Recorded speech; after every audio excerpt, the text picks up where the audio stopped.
Satu, how's it going? Very well, thank you, Boomer. How are you doing over there? I'm good. I've got my warm glass of decaf, and I'm ready to talk about all things personality. That's exciting.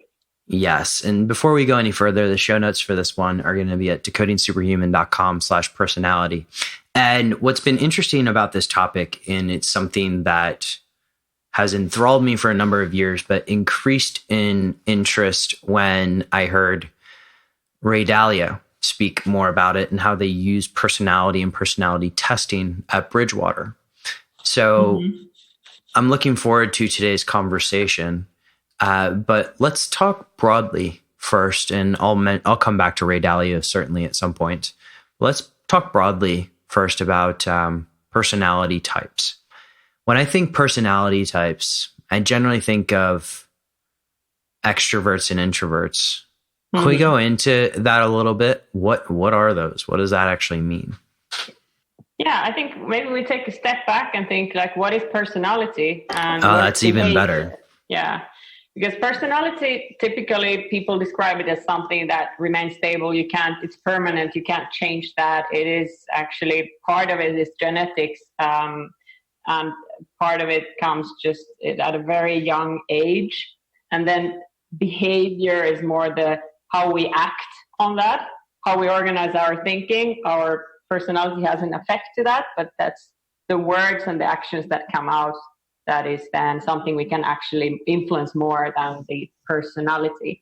And I think that creates an interesting link to the fact that personality tests are being used to sort of evaluate the person's personality based on the choices that they make, and based on also sometimes based on observations on someone's behavior.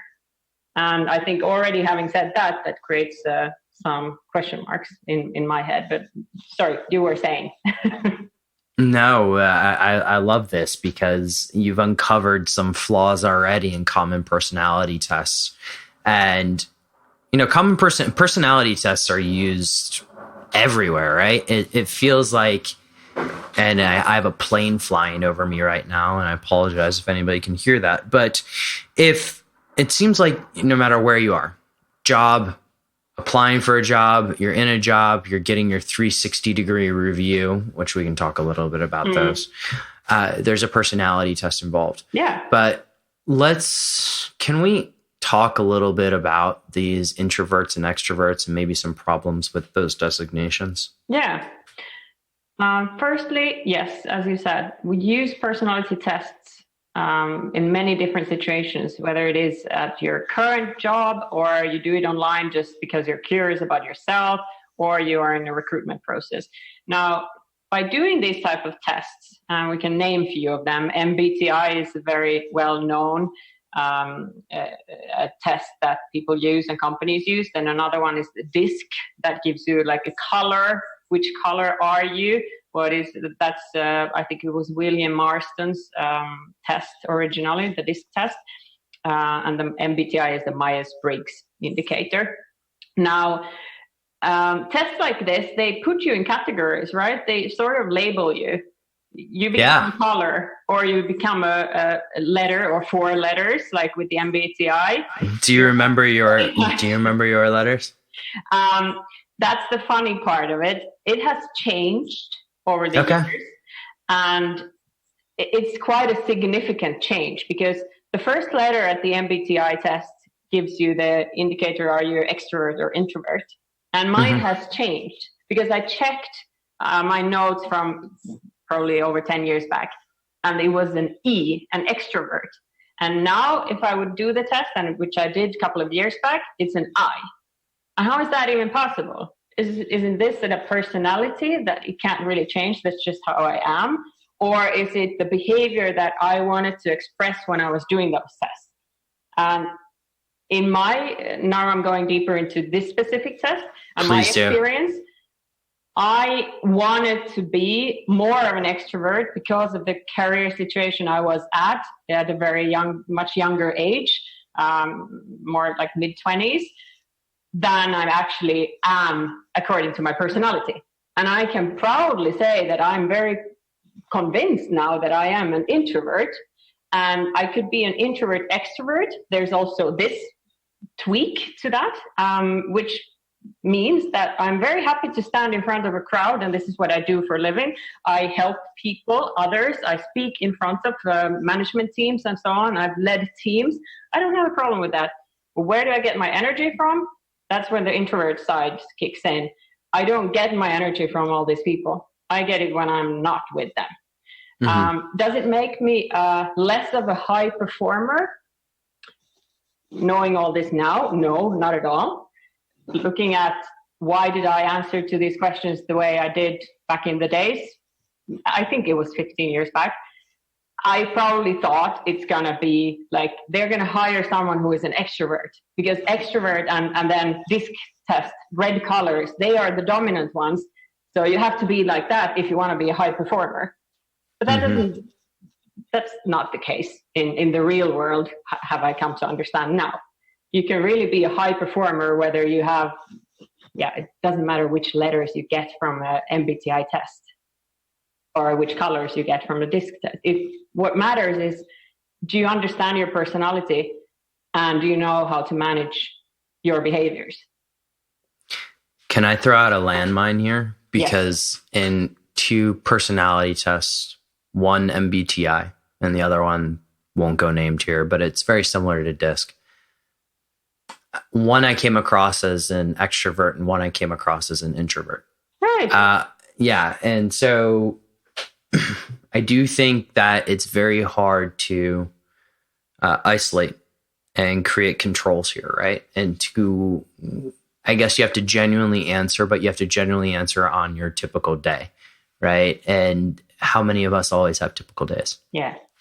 So I was an ENTJ when I took the MBTI test when I was in my freshman year 1,000-person psychology class. And I was an ENTJ when I took it again only a couple of years ago, actually a couple of months ago. Mm-hmm. And I thought for sure I had a similar shift to you, that I went from being super extroverted as a college student in a fraternity, social chair, that kind of thing, to being more introverted. And it came across as the same thing. Yeah.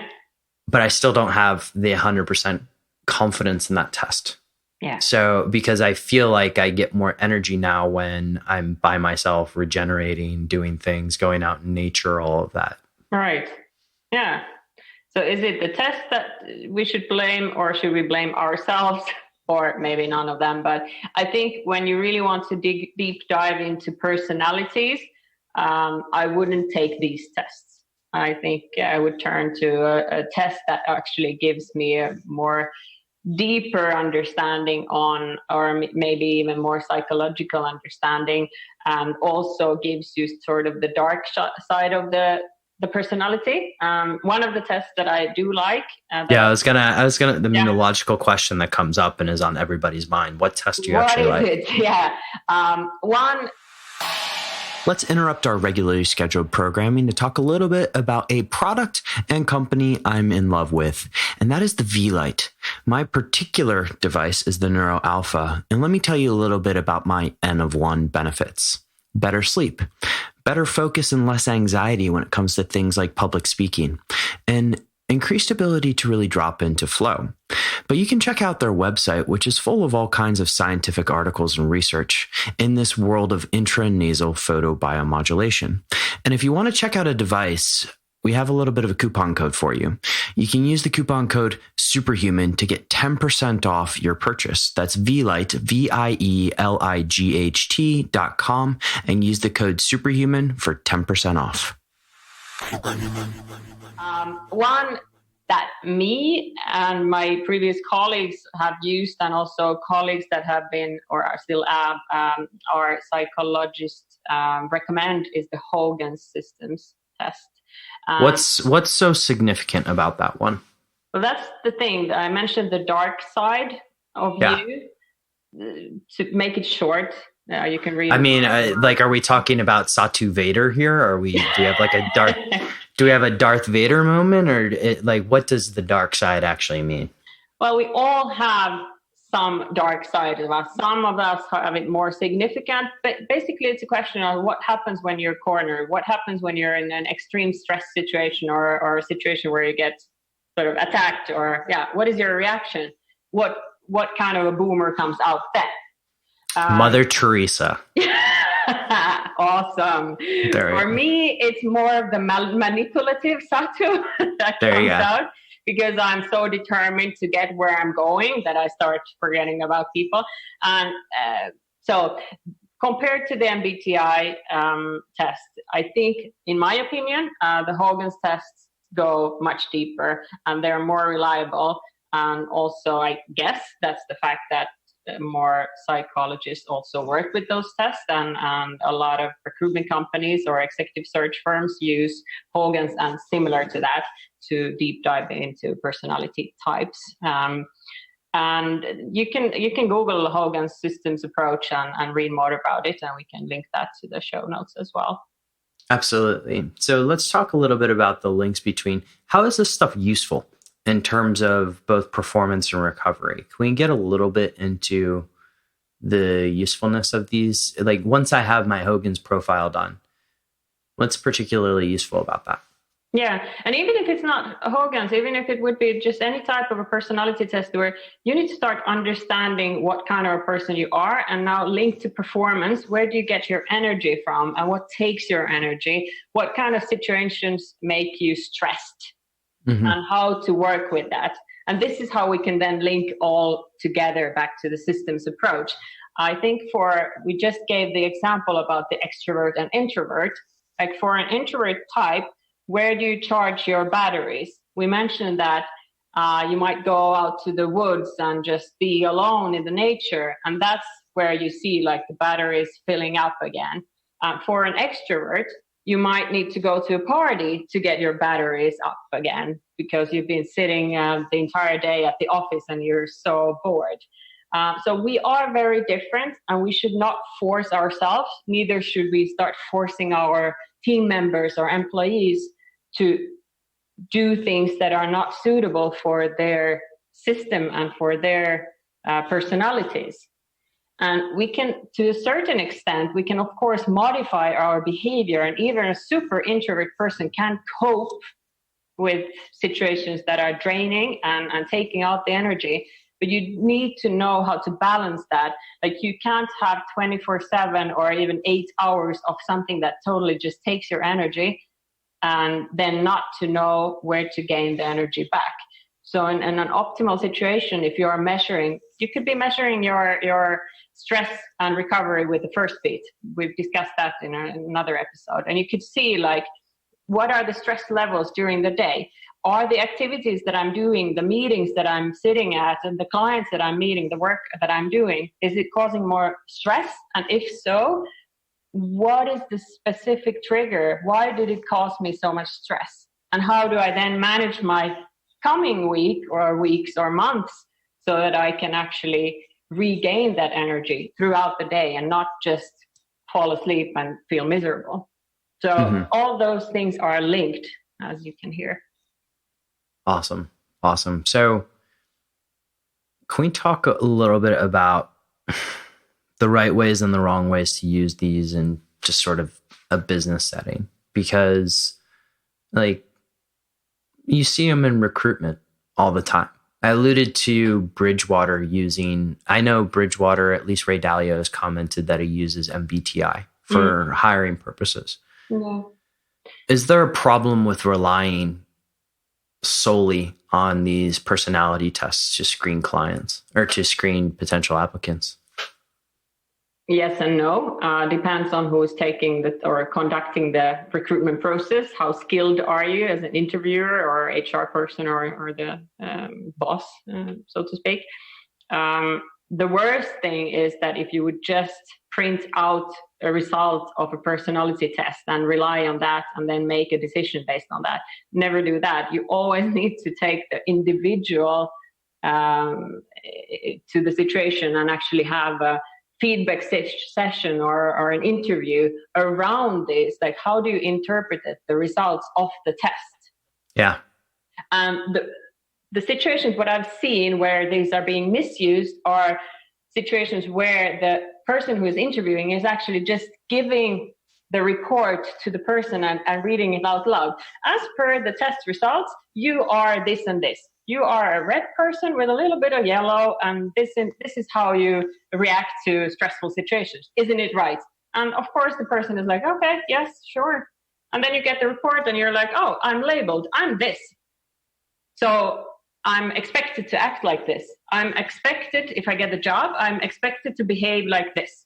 Because red people are like that, or extrovert people are like that. Yeah. Look, the whole space fascinates me because, well, you know me quite well. I like to bring data wherever I can to things, and people analytics is a pretty growing field. Yeah. And so I love these different tests. One article that I found absolutely hilarious had the title, Why Myers-Briggs is Meaningless. And I think there's another article that kind of followed on this about why Myers-Briggs, or I think it's called The Problem with Myers-Briggs. Do you want to touch on that one a little bit? Do you mean the one which actually says goodbye to MBTI? Yeah, let's do that one. There's so many out there on Myers-Briggs because I think every psychology student in the world has to take that test at some point. Yeah, exactly. I think those articles that I've seen, they all come back to the same conclusion that these tests like MBTI, it's too much on the surface. And actually, you cannot really say that this is who the person is. It's just an indicator. And that's the name of it as well. Myers-Briggs, it's an indicator. It's not the truth. And I think that is something we need to remember. And also the fact that we cannot start labeling people or categorizing people based on a test. What do you think of the future of this space when AI comes involved? Yes, that's a brilliant question. I love this because I've been thinking about it so much. I think these tests will develop. AI will be able to help us even with screening. If we now talk about recruitment, like screening candidates, even the behavior side of it, because you could have a video meeting and you could be screened like this is the personality that the AI is sensing that the person has. I do think that there always needs to be the human side of it. You need to have the validation by a human being. You cannot solely rely on. You can screen and you can maybe get rid of, in a recruitment process, you could get rid of some candidates because of a testing or the tool and the AI usage. But at the end, you still need to, if you want to understand behaviors and personality types, you want to have the human interaction. Absolutely. That's a great place to leave off because I love the concept of future of work. That should be another, I'm speaking on it quite a bit, but we should have another podcast episode on the future of work. Oh, yeah. Satu, thank you so much for the amazing education on personalities. Thanks, Boomer. To the superhumans listening out there, the show notes for this one are decodingsuperhuman.com/personalities. Sayonara. Superhumans, before you go, if you enjoy the episode, if you enjoy all of our episodes, head on over to iTunes and leave us a 5-star rating. It would really, really help get the word out on what we're doing here at Decoding Superhuman. Feedback. If you want to give us direct feedback, or you want to see us cover a specific topic, whether on the shorter episodes or the longer episodes, head on over to your email and email us at podcast@decodingsuperhuman.com. For those of you who have sent emails to that address, you know that I respond to every single one. And then lastly, would you like 300 to 500 words of highly curated information on how to upgrade performance? If so, head on over to decodingsuperhuman.com/throwdown and you'll get our next issue of the Throwdown, which is our 300 to 500 word highly curated digest, if you will, on what's going on in the field of performance. Enjoy your day, superhumans, and thank you from the bottom of my heart for tuning in to today's episode.